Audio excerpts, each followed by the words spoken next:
Salut à tous, c'est le journal du foot de ce mardi 6 novembre. La Ligue des Champions est de retour ce soir. L'un des chocs de la soirée opposera Naples au PSG à 21h. Match à voir sur RMC Sport 1. Le club parisien, troisième de son groupe actuellement, n'a clairement pas le droit à l'erreur lors de ce déplacement dans le sud de l'Italie.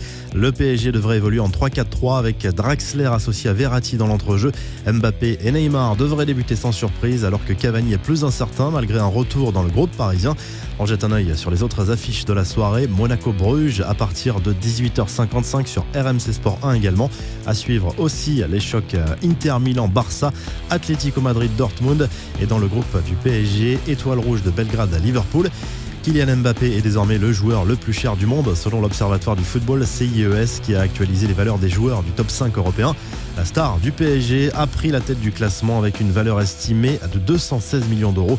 Mbappé devance Harry Kane et Neymar estimés tous deux à environ 197 millions d'euros. Dans le top 10, on retrouve bien sûr Mohamed Salah, Coutinho, Léo Messi, Antoine Griezmann ou encore Paulo Dybala. Cristiano Ronaldo ne figure pas parmi les 10 joueurs dont la cote sur le marché est la plus forte en raison de son âge avancé.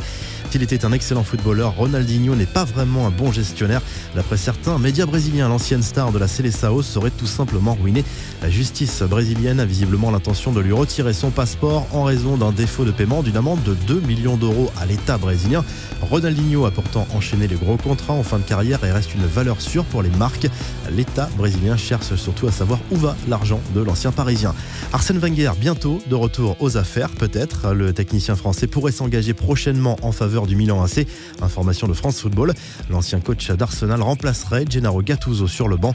Les négociations seraient sur le point d'aboutir, affaire à suivre.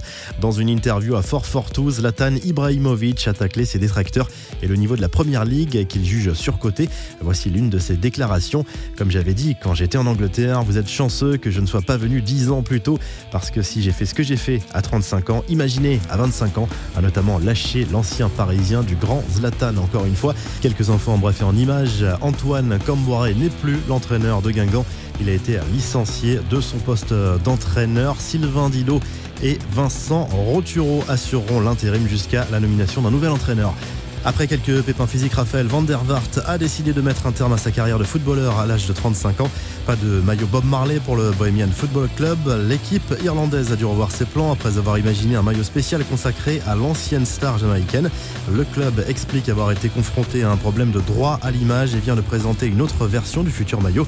Les confidences d'Andrés Iniesta, le milieu de terrain qui joue désormais au Japon, n'exclut pas de revenir au Barça à condition de pouvoir jouer.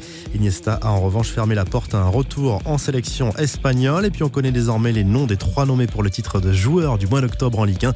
Il faudra choisir entre le Lillois Bamba, le Montpellierin Laborde et le Nantais Salah. La revue de presse, l'équipe consacre sa une au choc Naples-PSG ce soir en Ligue des Champions avec une très grosse ambiance attendue au stade San Paolo. Thierry Henry est à la une de France Football ce mardi. Le magazine nous en dit un petit peu plus sur la personnalité et l'intimité du nouvel entraîneur de l'AS Monaco. En Italie, le Corriere dello Sport évoque les 2 chocs du soir pour les clubs de Serie A, à savoir Naples, PSG et Inter-Barça. La Ligue des Champions également à l'honneur en Espagne dans Marca où l'on retrouve Antoine Griezmann et Luis Suarez en une. Vous retrouvez toute l'actu foot sur tapmercato.com et à demain pour un nouveau journal du foot.